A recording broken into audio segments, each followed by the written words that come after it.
Abraham and I are delighted to be here to present some of what we've learned about Mordechai Kaplan, the founder of Reconstructionism. When we go through this, we're going to go through a series of questions raised by Mordechai Kaplan and his answers, and Abraham is going to lead us off on that. But after those questions, or at any time during this presentation, if you have questions, we're going to have time, we hope, at the end to answer. So just put them in the chat. But we hope you find this really interesting. And let's begin. Abraham? Well, thank you, Brother David. This came up, it kind of welled up for me. In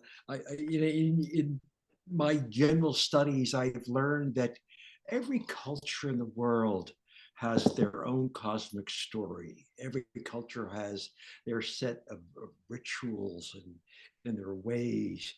And so that it identifies them, but they're different. And that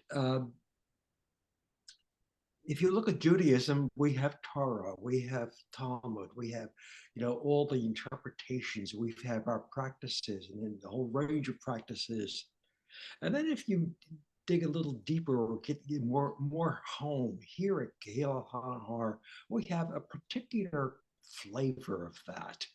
And in order to understand that, and I kind of fell into it and really didn't know anything about it, you really have to go to the founders. And the founder in particular is Rabbi Mordechai Kaplan, and he really has an interesting story.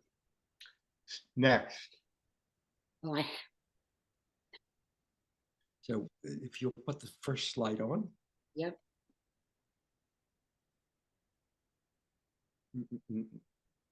Okay. That's, I think, the end. Yes. Go to the beginning. Yep. Sorry, that we practiced. Preview. There we go. All right. This came about by, I have to have a copy of this book written in 56, and it's questions and answers, and there's like 250 of them, and went through them, and I found really very interesting. So we will be using that. But first, we want to talk a little bit about our own motivation for the two of us to why investigate this. And so we have Next. two different approaches. This is very rare footage of Abraham and myself in a yeshiva. We're amazed that somebody found this. And I'm obviously a little younger, but here we are, and it shows how serious we are about our studies. So now we're going to talk about what drew us to this subject. Abraham first. Well, I'll also say that I remember as a very young child that I grew up in a very strict Orthodox home, but it also had inside of me the sense of I wanted to own myself. I felt I didn't own myself. I was being told who I am and how I should live the rest of my life, and what I should believe and what I should not believe, and so on. So I ended up writing a statement. The two of us have different statements because we come from different backgrounds. I grew up in a strict Orthodox Jewish home, remembering more of its sorrows than of its joys. There was economic struggle of my immigrant parents and mostly isolationist attitude towards the outside world, and the grief of the Second World War. And I was aware of the death and destruction of the Jewish world in the Holocaust. Just a child, but I knew it. When I was old enough to step away from what I considered the old world ways of my family, I did. And ultimately, I stepped so far so as to be excommunicated And then I no longer really identified as a Jew. 45 years later, almost by accident, I became involved with the formation of a new synagogue in New Hope, Kehilat Hanahar. I knew of Jews and other denominations, but never experienced them and never heard of Reconstructionist Jews. It was an epiphany for me. I was not criticized, shamed, but fully embraced, regardless of what I personally believed to be God-given truths. And so I joined the community, even became a mahar. I was experiencing the teachings to clergy, but had not delved into the original writings of the movement's founder, Rabbi Mordechai Kaplan. And then I started reading his works in recent years. This Bagel U class aims to create a dialogue around some of Rabbi Kaplan's innovative ideas. For me, it is a logical step into the world of reason and knowledge and matters of the heart. So my journey was different. I grew up in a Reformed Jewish community. We belonged to a Reformed synagogue. We didn't go that often other than on the high holy days and my bar mitzvah, of course. The community had a lot of Jews, and it had a couple of synagogues. One was Reform and one was conservative, no Orthodox and no Reconstructionist, never heard of that. And I couldn't really tell much of a difference between the conservative and Reform because I went to both for many bar and bat mitzvahs, other than the conservative had a much better baseball field in the back. When I was growing up, there was a minimum of ritual. We didn't observe the Shabbat. I didn't know anything about the Holocaust, which is extraordinary, until my bar mitzvah, when my great uncle from France came and showed me on his arm the numbers from Auschwitz. And I was dumbstruck. And he only spoke Yiddish and French, but I came to understand something about this extraordinary event that I really had not much knowledge of. It was never discussed. We were typical American Jews experiencing, modern life and the old ways in the old country, other than with my grandparents, were pretty much left alone. When I went to college, I identified as Jewish, but I was really interested in comparative religion, philosophy, truth. And I thought at the time, before I left, that truth was in community. And being of the Woodstock generation, I really was interested in communities, and leaving college, I went to live on various communes and communities, mostly religious based, for the next nearly 6 years, which is extraordinary, much to the absolute sorrow of my parents. That's the subject of another episode that Abraham and I will do. But it wasn't until I had my own family that Judaism became important, how we would raise the kids, what education was important, and how we would live at home. And that is when, just for the purpose that I felt I needed to have some ritual, we started to observe Shabbat, just to light the candles at home. But otherwise, there was very little Jewish observance. We enjoyed the Reform Synagogue. A lot of our friends were there, but it was almost more social than religious. When I joined KHN, and I'll just digress for a second, I joined KHN to avoid getting a parking ticket. That's the truth of it. I parked in the lower lot, and a policewoman approached me and started to write a ticket. And she said, "Well, are you a member?" And I said, "No, but I'm going to be." So she said, "Well, if you become a member, then I'll relieve you of the ticket." And I went forthwith up the hill and became a member of KHN. So that was out of deep consideration. But when I did that, I was struck by all the qualities that Abraham mentioned: the warmth, the inclusiveness, the sense of community, and critically for me, the commitment to learning and to growing, and our Torah study class being a perfect example and opportunity for that. So I had started reading about Mordechai Kaplan on my own, but not that deeply. And I had a very thick book called Judaism as a Civilization, which I made some penetration. But it wasn't until brother Abraham, asked me if I wanted to participate with him in this presentation. And I really jumped at that chance to peel back the onion of Reconstructionism, which is what we're doing today. Thank you, David. Next, please. Rabbi Mordechai Kaplan. He really has a very complicated, long history. And so Kaplan's story is long and complex and deserving of a separate and deep examination. Kaplan started a revolution in Judaism. Others changed it further back into some mysticism. He was a prolific writer. He wrote and collaborated in 33 books. He's really a forceful person in his ideas. Next. Yes.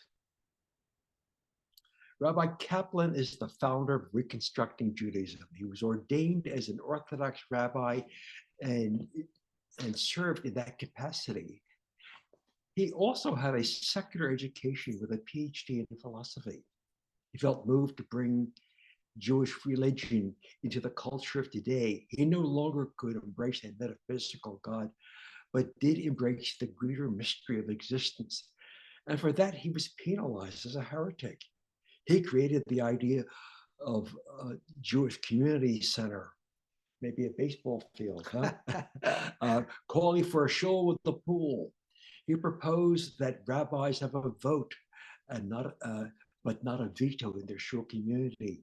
He developed the idea of Judaism as a civilization within national boundaries. What is that nature of civilization, David? Well, we are going to get to it, but I love the idea that he had, that Judaism is a civilization that coexists within the country or the nation where it is. So it's sort of two civilizations side by side. And he meant by civilization all the aspects of Jewish life, which is the historic and traditional texts, the varieties of observance, the inclusiveness of Jews of every belief. He included literature and the arts and theater, which really warmed my heart. So he had a really expansive view of civilization, which we're going to get to. And I think before we leave him, I would mention, because I think it's important, that he had not only a deep traditional education. When he came to America, he was 8 years old.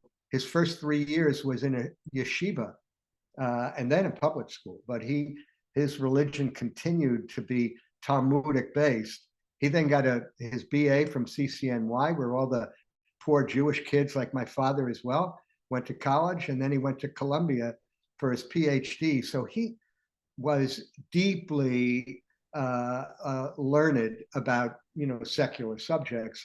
When Solomon Schechter started the Jewish Theological Seminary, he tapped Mordechai Kaplan to run the Teachers Institute of JTS, and then made him also the head of homiletics, which was the way to teaching rabbis how to preach. David, do you think that maybe Mordechai Kaplan anticipated Bagel U? No, but I think he'd love it. Although I don't know that we could keep him quiet, because we'd be crowded into the background. But I think the point being, for nearly 40 years, he was teaching rabbis how to preach, both style and content. And I don't think it's any surprise that Reform, conservative congregations all across the country reflect his ideas. So fascinating. Okay, next, now we're going to talk about the Yes. price he paid. Yeah, well, I wanted to include this because in the earliest uncovering about Rabbi Kaplan, what hits you in the eye if you do a internet search, you immediately get hit with how he was excommunicated. This is an Orthodox rabbi. What's going on here? What did he do that was so terrible specifically? I will explain that. You know, Kaplan wrote a prayer book, the one that we use, Kol HaNashama, and where he violates things by saying, you know, women are equal, or that we're not chosen, all this terrible stuff. Kaplan paid a high price for his willingness to offer free-ranging choices. Here is the last paragraph of the Harem, the excommunication text written by the rabbis of Greater New York. And I want to preface before I read this of how strong this is. And that's, they are really outraged, morally outraged. And in my looking into what constitutes moral outrage, I come up with several things. And those are violations. You know, if for example, in Islam, in certain sects, if you say anything bad about Muhammad, you are deserving of death. That's worse than excommunication. Yes, yes, it certainly is. Well, but violations of purity, is it the right way? Is it the right interpretation? Because lack of purity and the temple was filled with rules about purity because it was polluting. You pollute your society. There's also a violation of sanctity, you know, the decorum. I mean, if you don't do it in the most respectful kind of way, you know, you're destroying things. There's also the violation of solidarity with a group. That if you don't stay with the group, you are damaging the group. You're no longer a part of the group, you're an outsider. You experienced that, right? Tell me about it. Yeah. So I will read here so you can take in this paragraph. This is the rabbis to Rabbi Kaplan. We hereby publish and declare by the authority of the King of the universe and the power of the Holy Torah, with complete fortitude and strength and weight of the law, a total prohibition and a total ban on this siddur, which must be neither seen nor found throughout the territory of Israel, and by the bite of the snake of excommunication, the curse of the rabbis that has no remedy is upon anyone who holds the siddur in his hands and who looks at it, whether in private or in public. Anyone who obeys all of the above will be doubly blessed. Wow, that's pretty serious. Yes, yes, yes. So next, Jerry. Low battery. Oh boy. Okay, low battery. Yeah, you have your charge. Yeah, I've got one here. okay, we'll keep. Yeah, we don't want to. Yeah, we. Okay, we're going to listen to Mordechai Kaplan speaking. Amazingly, we were not able to. Hey, Sharon, if you're on, maybe you could bring up. Oh, here, I've got it. Oh, we have a charger. How long is it? Well, here. We too Yes. technologically Neanderthal. Like, let's see if we can do this. David, why don't I play the recording? Play the recording. This is Mordechai Kaplan speaking. We could find no video of Mordechai Kaplan, but you'll get from this several minutes how powerful he was. Where did you have a?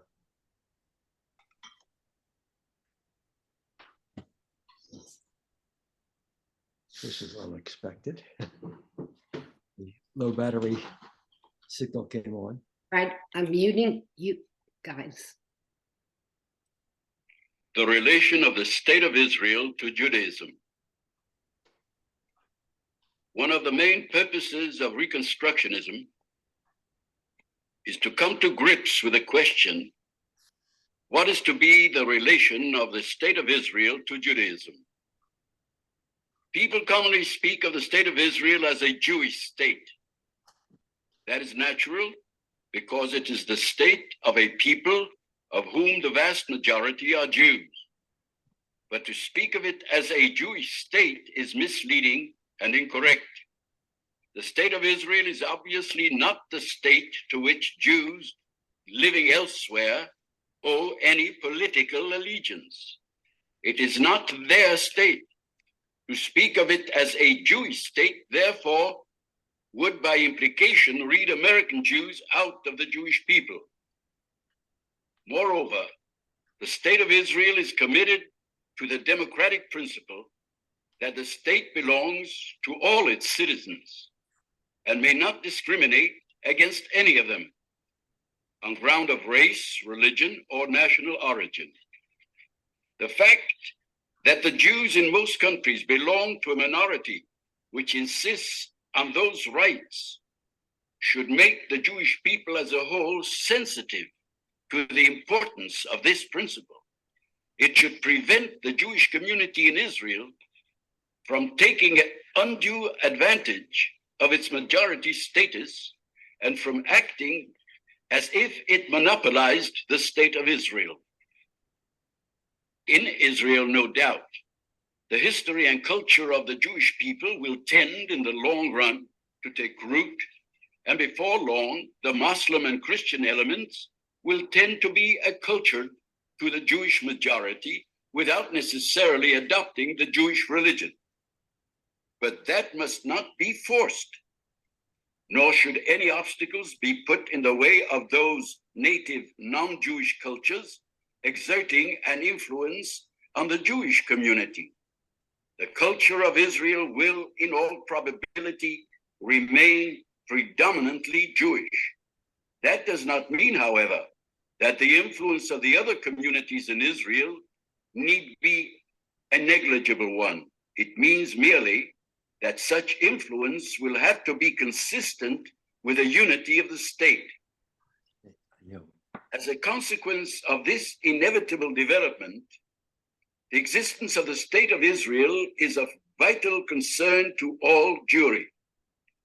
It is not, however, the State of Israel, but the Jewish community of Israel that will constitute the nucleus of world Jewry.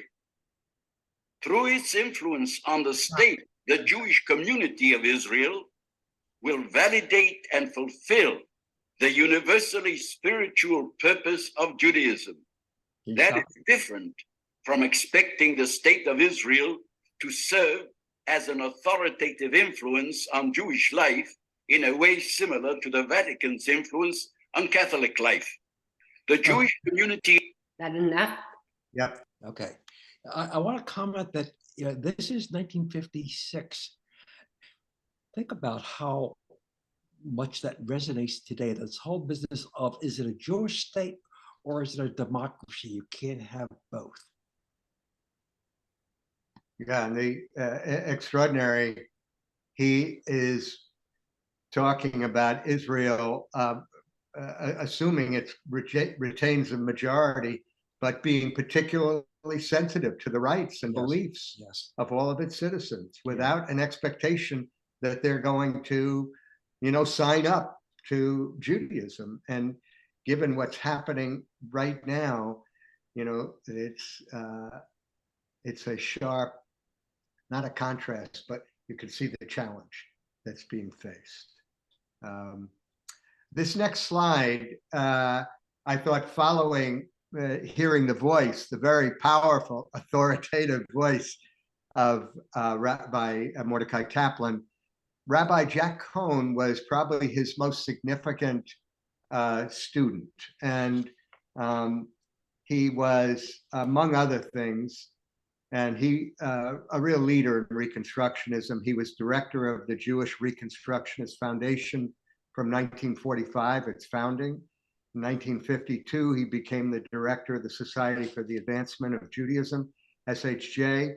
1954, he was appointed the rabbi for the SHJ, and he talks here about Mordechai Kaplan as a teacher, as his teacher, as a very demanding teacher of rabbis.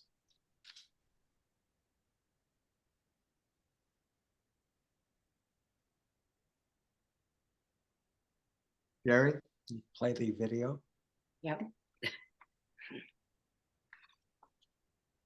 We see it coming.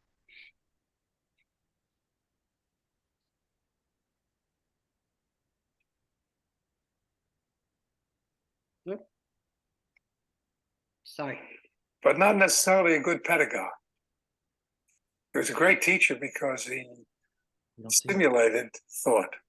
We don't see the video. He taught us how to think.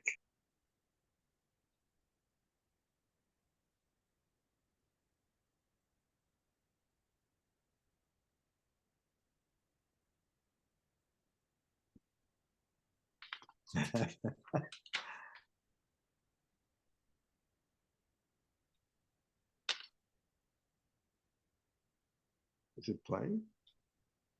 Yeah, she's trying to come. Hold on.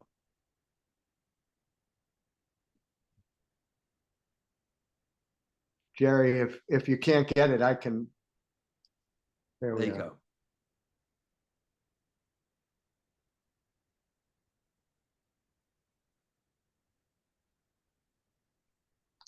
go. We're not hearing.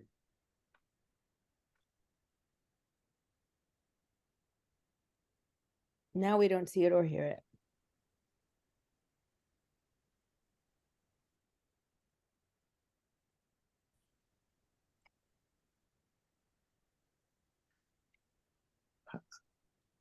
I can fill in if we can't get it. I can.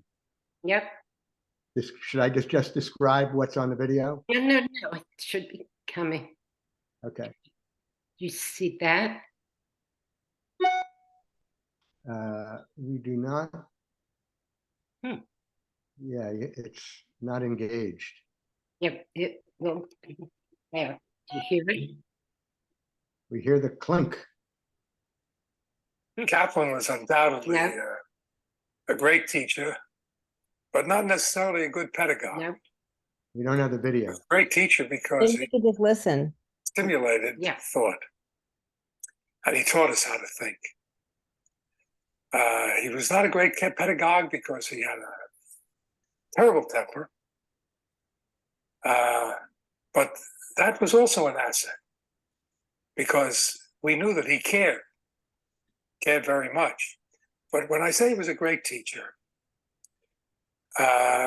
perhaps one of the ways in which I can best describe this, aside from the fact that his lectures were always stimulating, this was the way in which he taught us to deliver sermons. You had to go to Kaplan's home with an idea and a text or a series of texts, a series of ideas as to what you wanted to preach. And in discussion with Kaplan, you reached a conclusion that it would be this subject based on this text. Woe be it to the student who brought a text without really understanding what the text was saying. If you misinterpreted a text, this was murder. You would be assaulted by it. The next step was you had to go take this text and the subject and prepare an outline. And you came to class, it came to Kaplan, came back to him, and presented the outline. You would discuss it with him. He would make his corrections or suggestions. And then you would have to write the sermon up and preach it in class to your fellow students. The fellow students would then offer their suggestions and criticisms, and Kaplan would sum it up.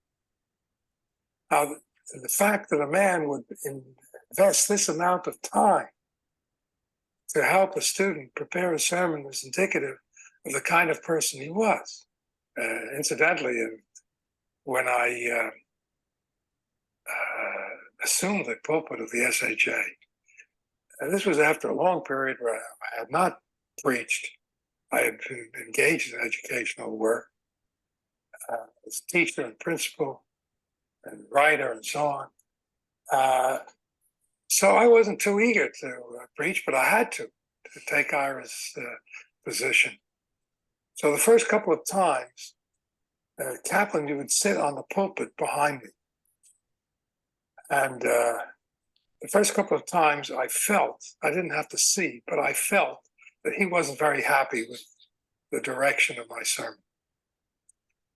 So I was waiting for the day, and it came. During one weekday, he poked his head into my office door and said, "Jack, you got time for a walk?" I knew I was finished because a walk with Kaplan was physically and spiritually kind of a torture, because he walked at a very rapid pace.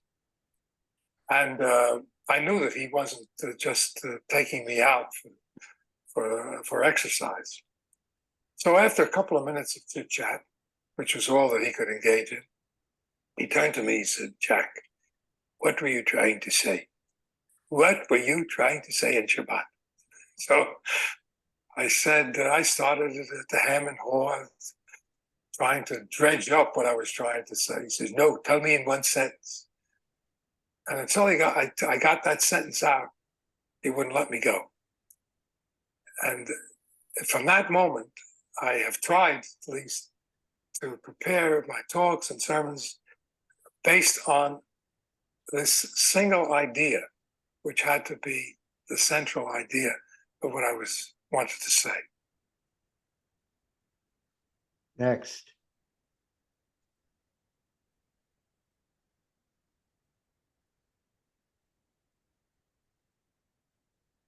I love that. I love that story. And it seems to me that anyone engaged in persuasive speech or discourse, what a lesson to keep in mind. What is the single thing that you want to say here? I love it.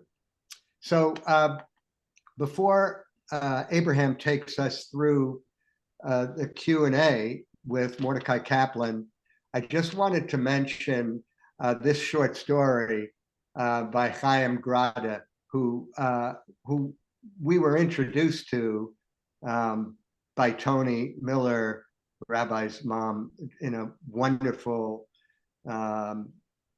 session a week ago. And he wrote a short story that I guess is maybe what he's most well known for. And he was an extraordinary scholar, both like Kaplan, in secular studies as well as deep Orthodox tradition. And this short story, which is about 35, 40 pages long, beautifully illustrates the divide between the old and the new, the Orthodox, the yeshiva-based study, and the secular enlightenment focus. And I just thought I would read one thing from the short story because it so beautifully sets up where Kaplan was going. And in this quarrel, it is Chaim, who is Chaim Grada personified, is arguing against Hirsch, who has delivered a powerful argument for orthodoxy, and Chaim is responding. And he says, "And we too are after wholeness, not a middle of the road compromise. What you say about our wanting a small Torah so that it would be easier for us is simply idle talk. On the contrary, we make it harder for ourselves by taking on a double responsibility to Jewish tradition and to secular culture. We don't want the two to live in our home like an estranged husband and wife. So we try to bring them together in harmony, where they don't have to surrender their rights or their character or anything but their foolishness. The moral of this fable is to find the essences of Jewishness and of secularism that can coexist."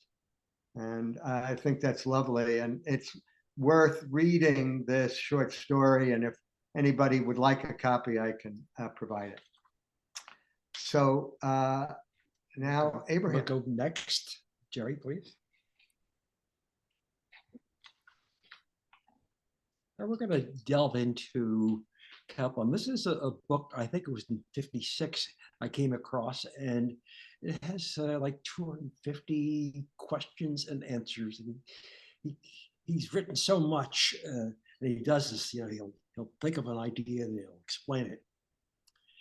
And so we can compare our thought patterns with that of Kaplan's. Here are a series of questions and answers by Kaplan in his book written in 1956. We're going to invite you to have responses, and we suggest that you put that in the chat so that towards the close, we can go through those questions and have a dialogue. But what are your responses? Where do you stand on this right-left spectrum? How would you answer differently, say as a social scientist or maybe as a philosopher? Next. Question 1. Can the Jewish secularist be persuaded to accept Jewish religion as the unifying element in the Jewish civilization? And his answer, religion is itself culture, unifying as a people. This without supernatural claim or dogma. Now, for me, when Dave and I are going to discuss this, and then we want you to think about it yourself, as you know, how do you feel about his answer? I, for example, feel that we have a very large segment of Jews and, you know, people who really feel very spiritual, but they have no sense of being religious. There's a different kind of, you know, category for them. Yeah, I think that's right. I think Kaplan was trying to show religion in a whole different light, in a dynamic, creative way. And he wrote something in Judaism as a Civilization that I love, where he said that he saw religious Judaism as an evolving religious civilization that was committed to tradition and a search for contemporary meaning. And that each generation of Jews is reshaping the faith and tradition of Jews, that was Reconstructionism. But he also includes what he calls folkways and things that are not necessarily spiritual. This is what we do. You know, we like to go out for bagels and walks on Sunday morning. You know, this is, you know, we play mahjong, and if you're in the right place, you know. Right. This is the civilization of Judaism. I mean, it's not unlike being a fan of the Phillies or what's that practice of having hamburgers from the back of your vehicle? Oh, yes. Tailgating. Yes, that's a community. And it is an important, they love each other. They look forward to that. Do you tailgate? Have you tailgated? Not yet. I'm going to take you tailgating. Okay. All right. So question 2.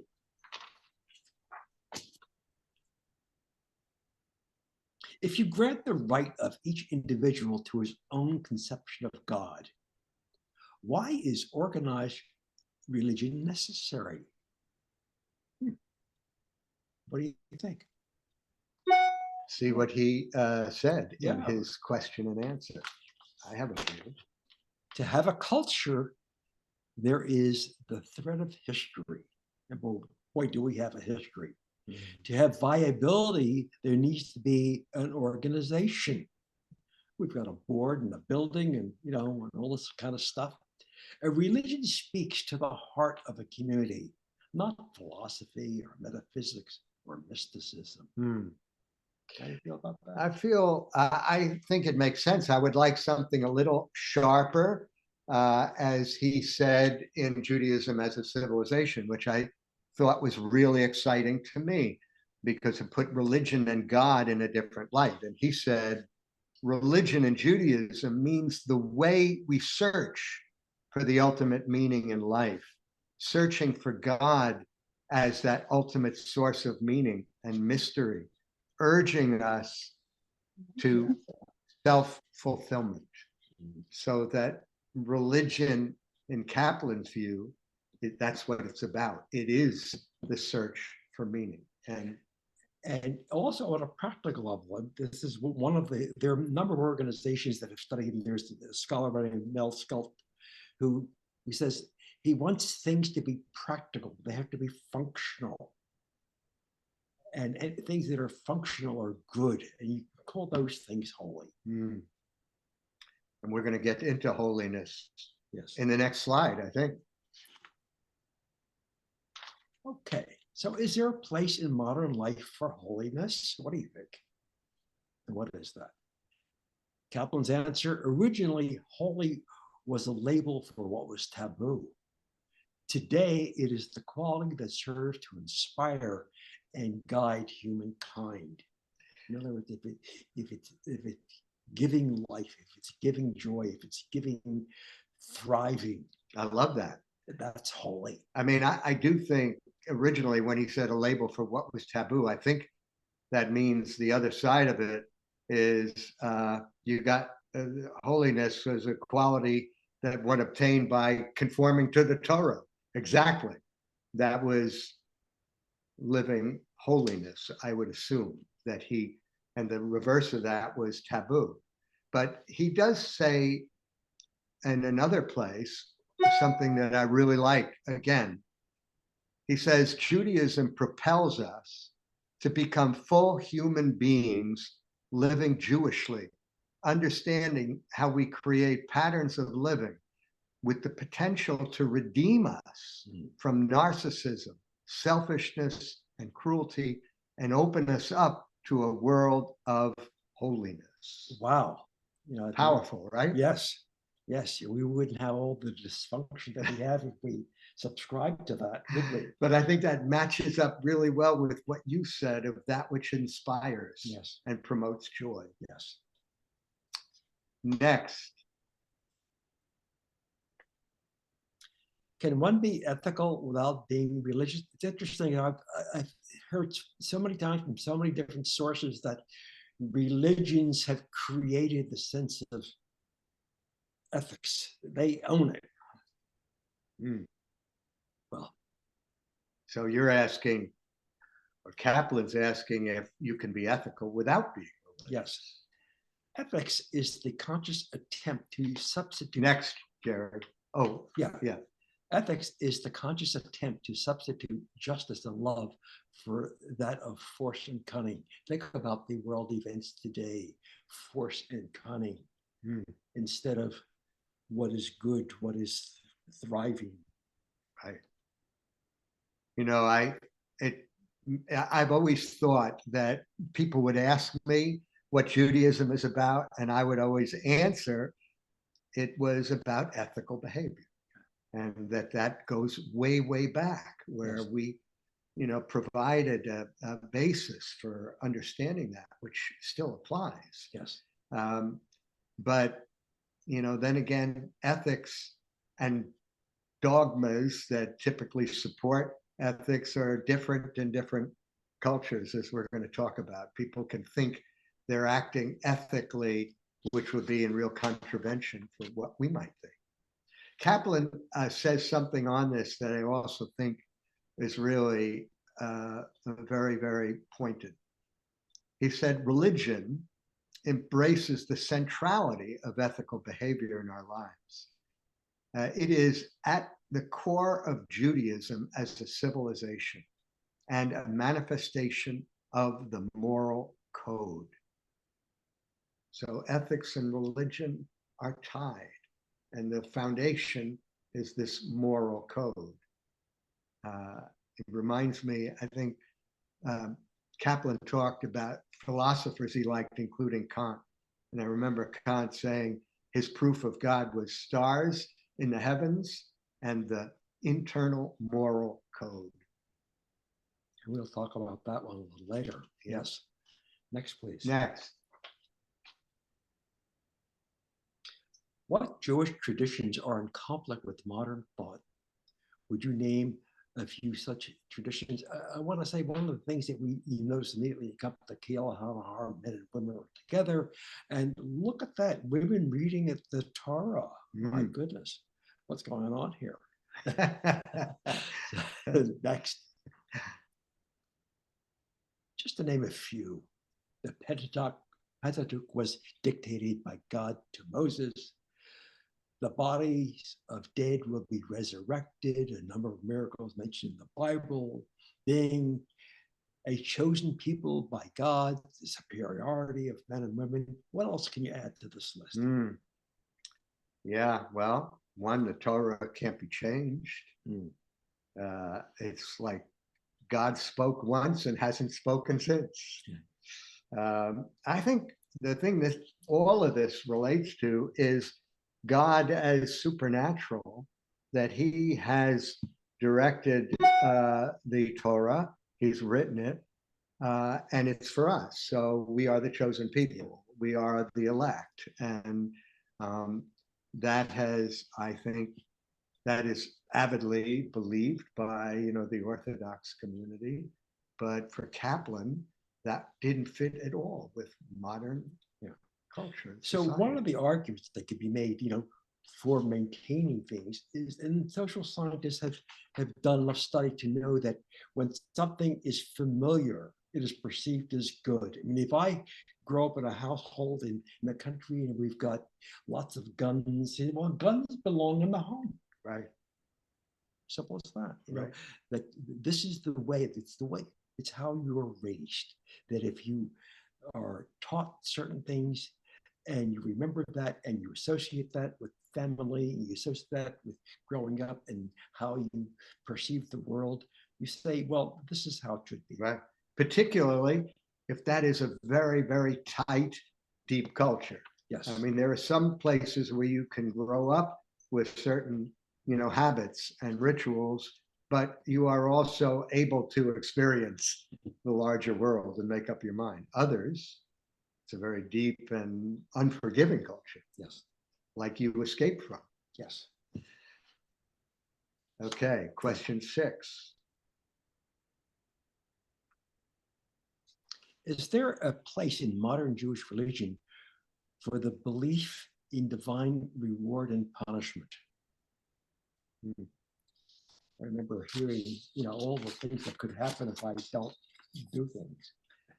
Right, or do them wrong. Well, I mean, you hear it all the time. Well, You're going to go to hell? I'll go to hell. Yes. Yes, I'll burn forever. And of course, the great inducement to proper behavior, which for the Orthodox, adhering to the commandments of the Torah specifically, was you would be rewarded in the world to come. Yes. So what is Kaplan says, today it is difficult to conceive of God as vindictive and punishing. We can understand justice and ethical behavior benefiting humankind. I look at this because the belief in reward and punishment, to me, it raises the issue of salvation. And Kaplan, interestingly, spends a lot of time talking about salvation, but of a different nature, not necessarily as this reward, but he talks about salvation, that it's obtained, it occurs, and human beings search with all their heart and soul for meaning, which ultimately leads to full self-realization as humans. That's salvation. But strangely enough, when I grew up, I never heard the term salvation. I might hear it from preachers on the radio, and I never heard salvation. So I looked it up, and I see one definition is deliverance from sin. Is that salvation? Another one says liberation from ignorance. That one I'll buy. Okay. That's a good one. That's go with Kaplan-esque. That's Kaplan-esque. A third one is preservation from destruction. So these strike me as all sort of prophylactic, keeping us away from certain things. I like what Kaplan says. Yes. Fulfilling our true potential. I do feel a little put off by the term salvation. Yeah. Let's find something better. It sounds too Christian to you? Is Yes, that- it does. It does. Okay, question 7. We'll get you back into Judaism. Okay. What is the place for dogmas in Jewish religion?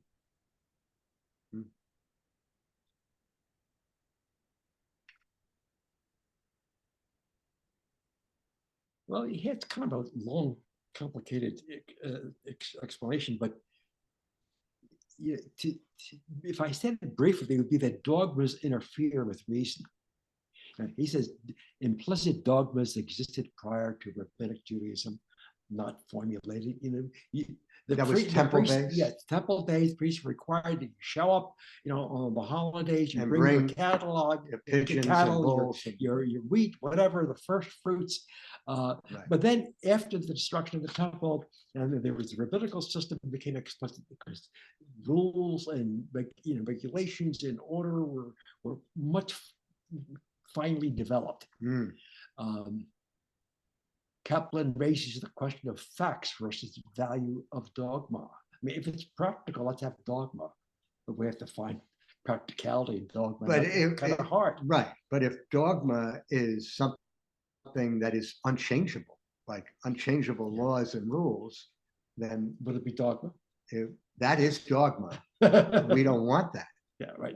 Kaplan famously said, I love this, the past has a vote, but not a veto. Just like the rabbis.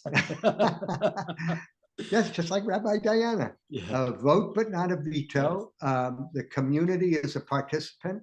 And he said, we honor our tradition, our historic and spiritual experience, and struggle to understand its claim on us, its value to us.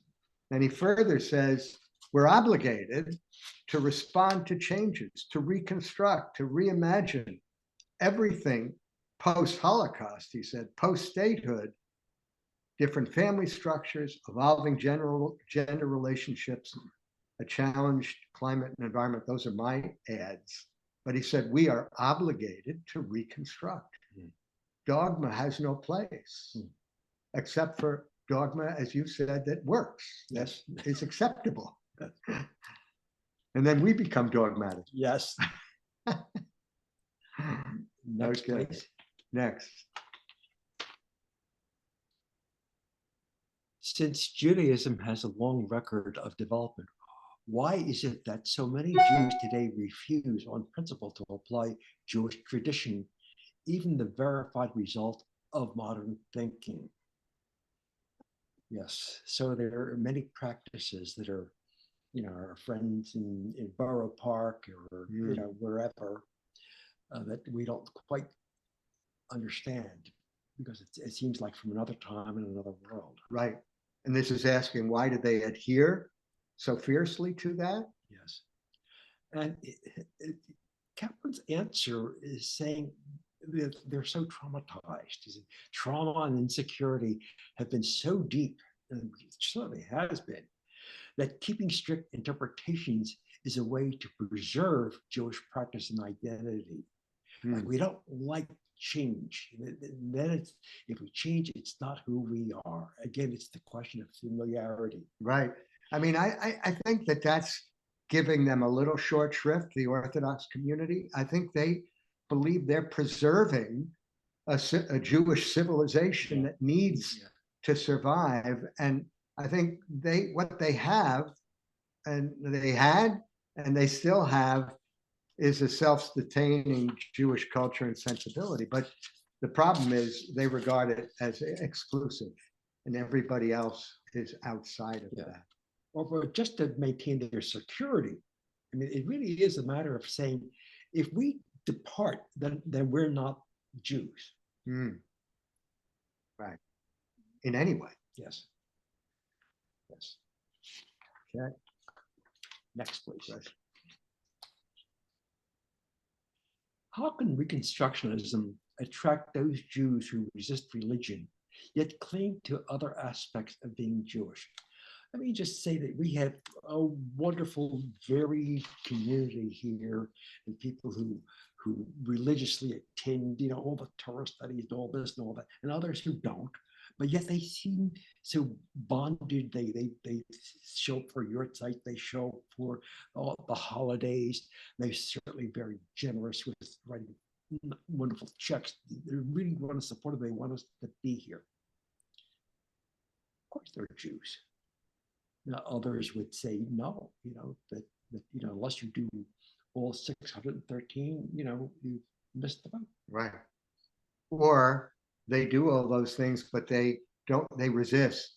He's asking, why do you resist being religious? Yeah. And so what does he say? Well, he's saying something that you and I have really very much enjoyed. I mean, I really surprised myself by accidentally falling into this world of Kehilat Hanahar and then starting to attend Torah study, and I attend religiously. Right. And as challenging as it could be, we have wonderful, lively discussions. I learned that I never expected to learn, that in the commentaries across hundreds of years of considered, thoughts, including not only in the learning of Torah and Torah study, but investigations through classes, the meditations that I did for some 10 years now, being done by someone else. I found myself, which I never expected to do, reading every parsha, reading commentaries from the classics of Rashi, and then all of the modernism. I love the modernism. I love reading Arthur Green. I love Shefa Gold. And I would have never have done that if I was lured into understanding, getting it to the bottom, to some sense of satisfaction and I found this rewarding. So it is through the engagement, through education and knowledge, that you begin to really appreciate. And so if that's religion, you're for it. Yes. And you are a hell of a reader, by the way, and you keep giving me books. Kaplan said two things that I think are really pretty cool.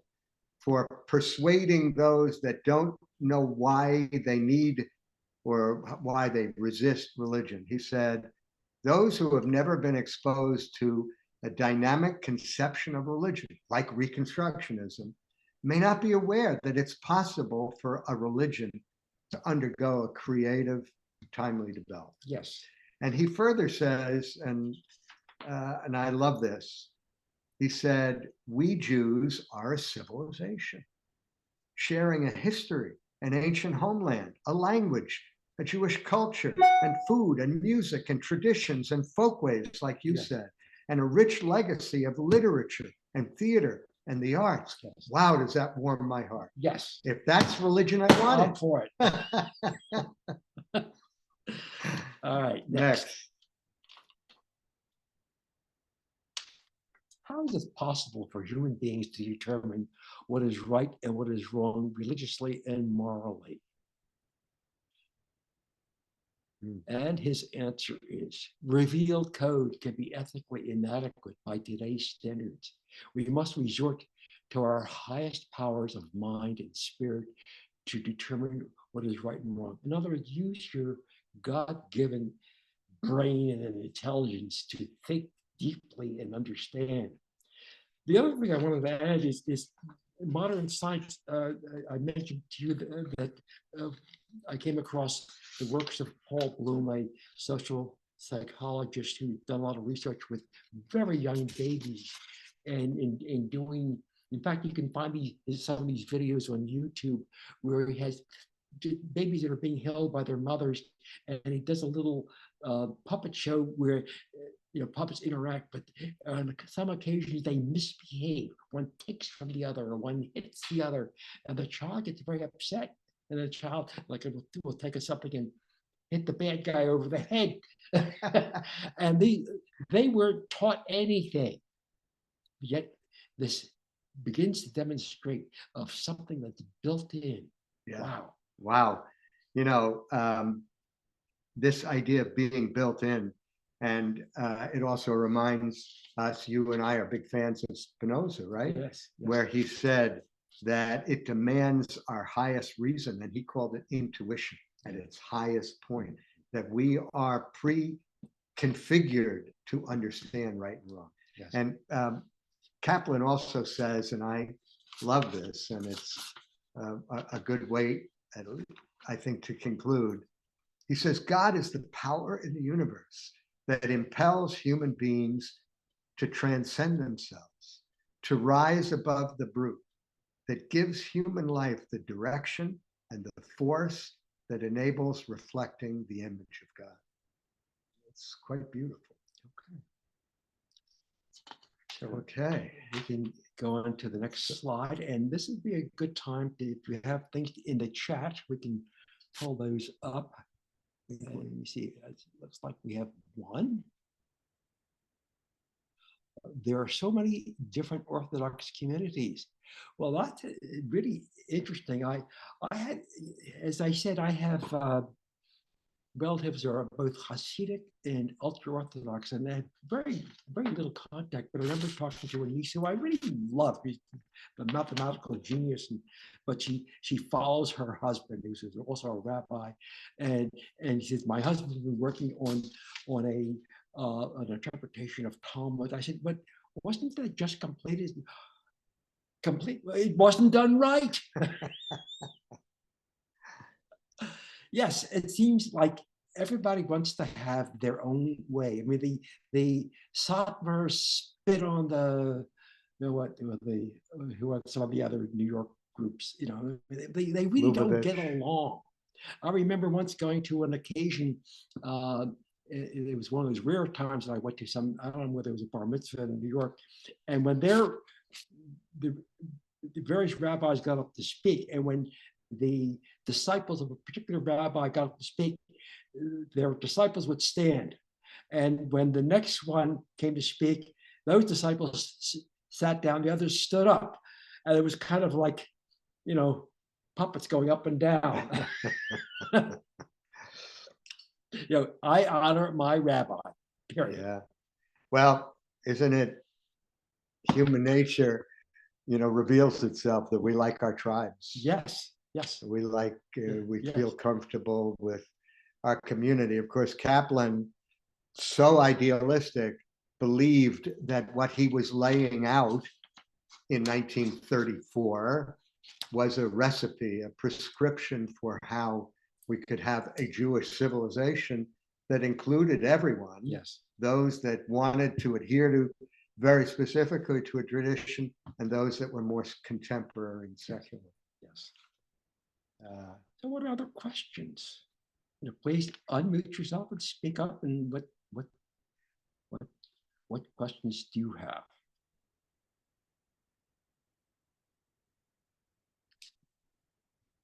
And if there are none, I have a bunch of comments, but I'll wait. yeah. I have a question, Abraham and David. So foundationally, obviously, founders, as you just said, have great idealistic hopes. How do you see Reconstructionism today as it is existing? That seems to me at times to be very individual to specific communities and shuls. Almost when you said people stand up for one rabbi and sit down for the other. I don't think we do that, but I think that we are at one Reconstructionist shul may be very different from another. How do you see the modern version today as being consistent with Kaplan? Has it varied from Kaplan? Has it grown? What do you think about how it's evolved and what we're experiencing as Reconstructionists today? Well, first of all, they haven't been very successful in drawing large numbers. And part of the reason is I like the idealism. I like the rational nature of it. But what you find to be overpowering are those groups that have high demands. That if you must do this, you must do that. There's such adherence in Islam, and in Hasidim, in you name it.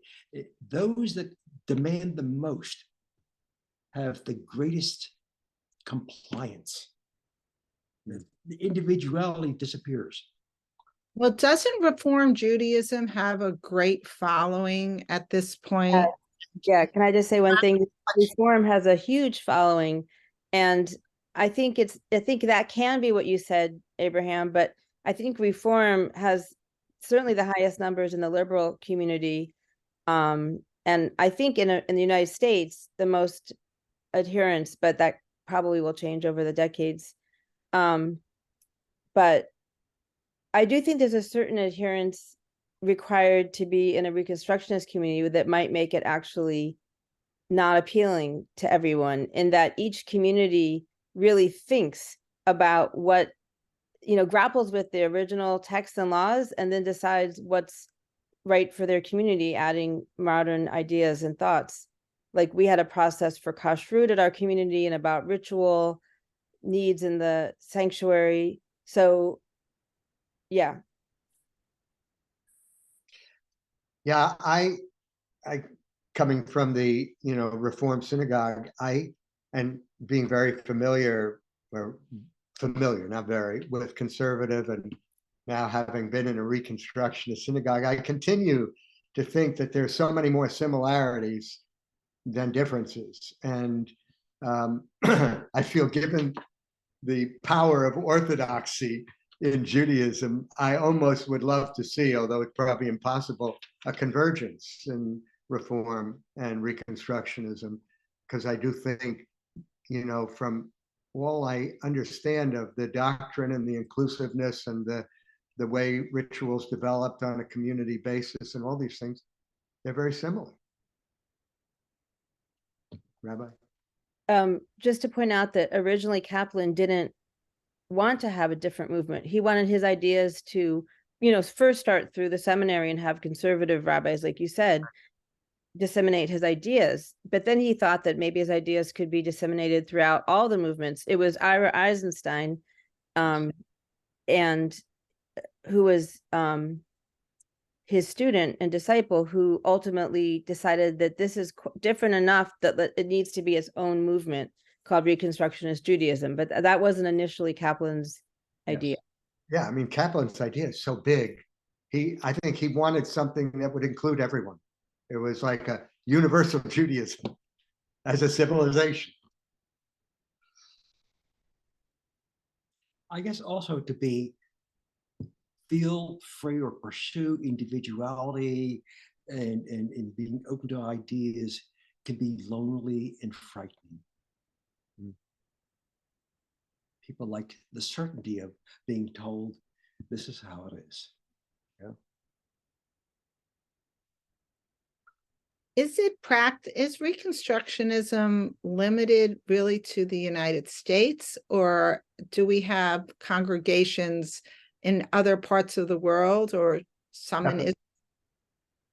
Yeah, in a number of countries. I mean, Rabbi Diana would know better, but it's not limited just to America. Although it started primarily as an American group. Mm-hmm.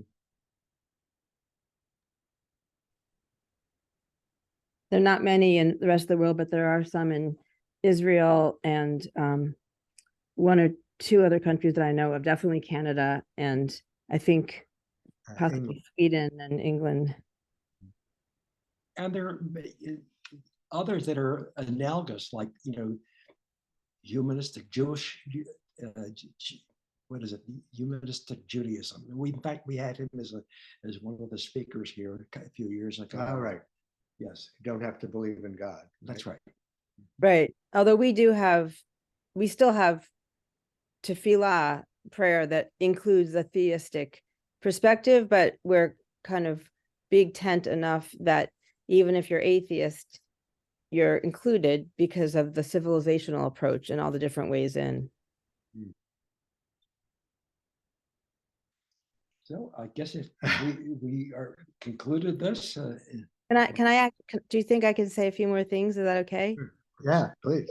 First, I just want to say a big yasher koach. I think you should take this on the road as like the click and clack of Reconstructionist Judaism.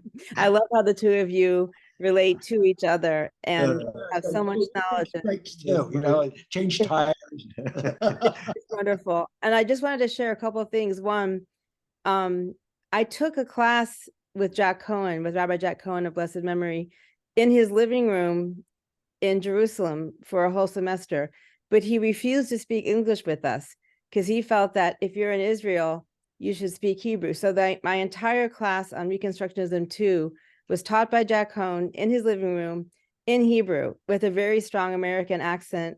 And we had to respond in Hebrew, and none of us were fluent. So I got what I could out of the class, but it was challenging because he wasn't even a native speaker, which paradoxically is sometimes easier to hear, but he was clear. So that was interesting to hear. I'd never heard so much of his voice in English before, until just now. And it's such a charming story too, of his education at the hand of Kaplan. Yes. I also, there's two more things I want to say is, well, three actually, really quick. One is into Judy's question, how Reconstructionism itself has evolved. By the time I got to RRC, because Art Green had been the head of it for a while, Hasidism and mysticism had come much more into play by the time I got there. So it wasn't as only practical focused, pragmatic, but the mystical side had come in. And I don't need to do it now, but for those who are interested in the future, we had to come up with an elevator talk on how you would describe Kaplan and Reconstructionism in 2 minutes if someone asked you. And I ended up writing a little ditty because I couldn't explain it in 2 minutes. So I asked me if you want to hear that some other time. How long is it? It's about 2 minutes. Okay, let's do it. Roll. Okay. So the question, what is Reconstructionism anyway? Kaplan was a Jew from Lithuania who landed in United States. He looked around at all the Jewish mania and said, something's mighty wrong with this place. Institutions are a-waning, congregations are complaining, and disconnection is landing in your face. Muttel taught at JTS for half a century, influencing New York's finest Jewish men. After a while, it felt to him like penitentiary, like a Hazer stuck inside his pen. His conscience started itching, administration started bitching, and Reconstructionism did begin. We don't see Torah originating from the sky, but rather written through the centuries. We're one of many unique communities, one piece of the pie, not trying the big man upstairs to appease. Keep on talking, it's a process. We'll find the God idea in our community. An evolving religious civilization means prayer, food, art, and culture is all the rage, because underlying Judaism's divergent streams are Jewish people's lives at center stage. Let's not throw the baby out with all modernity. Let's learn from the wisdom of our sages. Then we can help the Jews live till eternity, add our lives and vision to the Torah's pages. Wonderful. Thank you And so much. could I screen share, Jerry, one thing? Because I want everyone on this call to know something that's coming up on November 12th. Yeah, you should be able to. So I just happened to come across this yesterday. I'm not sure if you two knew. What remains revelatory in the 21st century in Mordechai Kaplan's thoughts, with Doctors Arnie Eisen from the conservative movement, Rabbi David Ellison from the Reform movement, and my rabbi, one of them, Rabbi Nancy Fuchs Kramer from the Reconstructionist, moderated by Dr. Eric Kaplan, coming up on Sunday, November 12th at 3 p.m. on Zoom. And it's part of the 40th yard site of Mordechai Kaplan and the 90th anniversary of Judaism as a civilization. So come to KHN and sell your wares and your antiques and then go home and listen to this wonderful opportunity to continue to hear about what is revelatory in Mordechai Kaplan's thought. That sounds exciting. And Rabbi, I should tell you that both Abraham and I will be reading poetry that was selected by the Princeton workbooks on that day. Oh my gosh, Yasher Koach. That's wonderful. Recording. Yeah, I'll see if What this time can are be we recorded. 1 o'clock. At 1 o'clock. So. Oh, that's right, when we have our antiquing thing at KHN. But I'll see if this other thing can be recorded so that you could hear it. Or any. Well, thank you all for being here. Yeah. It's a pleasure to do this. Yasher Koach. Thank you, Jerry, too. Yeah, thank you, Jerry. Good job. Mostly. Uh, So long. You two Thank you. were Thank you terrific. very And I can much. tell you, having learned different ways of Kaplan through the years, I loved learning it from you two. Look and clack. New names.